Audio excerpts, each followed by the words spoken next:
that's something that would have never happened if I were president. The election was rigged. I didn't get to be president, but I got to be president now.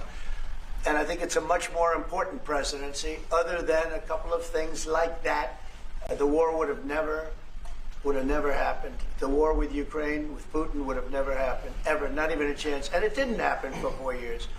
And it wasn't thought of. I used to talk to him about Ukraine a lot. It was the apple of his eye, but he would have never done what he did.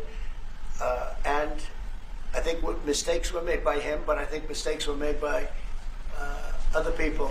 The president should have never allowed that war. Biden should have never allowed that war to happen. If you had the right guy in here, that war would have never happened. Israel would have never happened with Hamas. That would have never happened. The attack on Israel would have never happened because Iran was broke. They had no money. They had no money to give to Hamas or Hezbollah or anybody else. And all of that would have never happened. Inflation wouldn't have happened. It was caused mostly by energy.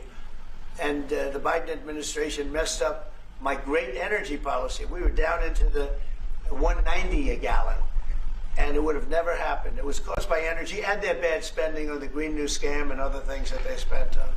But all of those things would have never happened. But maybe most importantly, the war, Chancellor, with Russia would never have happened with Ukraine. It was something that would have, I dealt with Putin a lot. There was no chance, zero.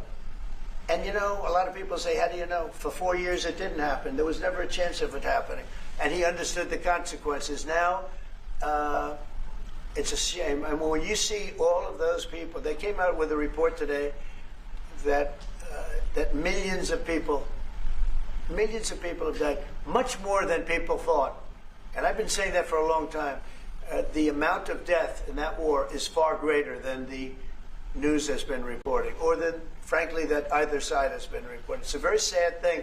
And I can tell you, just speaking for the Chancellor, because we speak about it, he feels the same way. He wants to see it ended. Would you like to say something? Absolutely. And I'm here, Mr. President, to talk with you later on how we could contribute to that goal.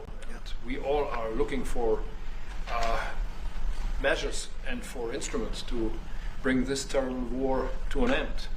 And may I remind you that we are having June 6th tomorrow.